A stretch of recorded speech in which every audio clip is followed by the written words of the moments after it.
Hammaga assalomu alaykum do'stlar, kanalimga xush kelibsizlar. Sizlarga yangi video ko'rib turganimdan xursandman. Bugun biz sizlar bilan birgalikda YouTube'ga qanday qilib short listing qilishni ko'rib chiqamiz. Buning uchun albatta bizga kerak bo'ladigan programma OBS programmasi. Bu haqida oldindan videorolik tayyorlaganman. Buni tepada ekraningizni yuqorisida chiqarib qo'yaman. Bu sozlamalarda videorolikni.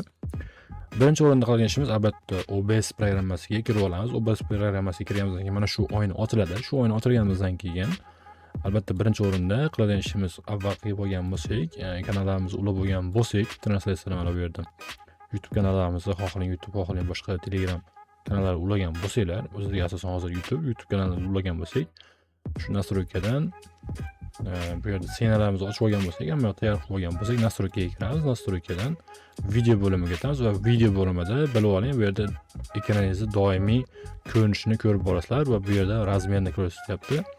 16 ga 9 razmerda ekranimiz, ya'ni eniga 16, bo'yiga 9. Endi shuni aksi teskarisini qilib qo'yamiz. 1080 ga 1920 qilib o'zgartirib qo'yamiz. 1920 ga 1080 qilganimizdan keyin ekranimizning ko'rinishi mana bunaqa holatga keladi.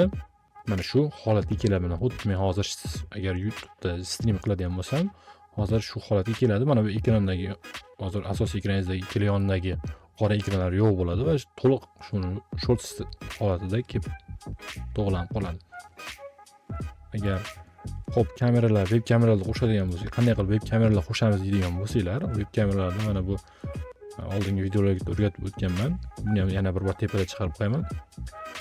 Plusni bosib turib web kameralarni qo'shishimiz mumkin. Donat silkalari, agar sizlar Faceit Case o'ynaydigan bo'lsanglar, Faceitda mana bu web kamera tagiga chiqarishlarda bemalol mana shu plus tugmasini bosib turib, brauzerdan o'zi Faceitni levellarini chiqaradigan, yo bo'lmasam biror donat silkalarni ulab qo'yadigan bo'lsanglar, donat silkalarni ham chiqarib qo'ysanglar bo'ladi. Mana shu brauzer orqali.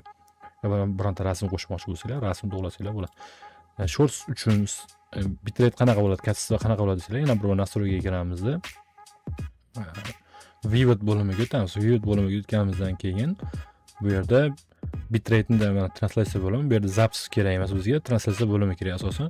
Translyatsiyaga kirganimizdan so'ng 35000 bitrate beryapman. Menda nima uchun?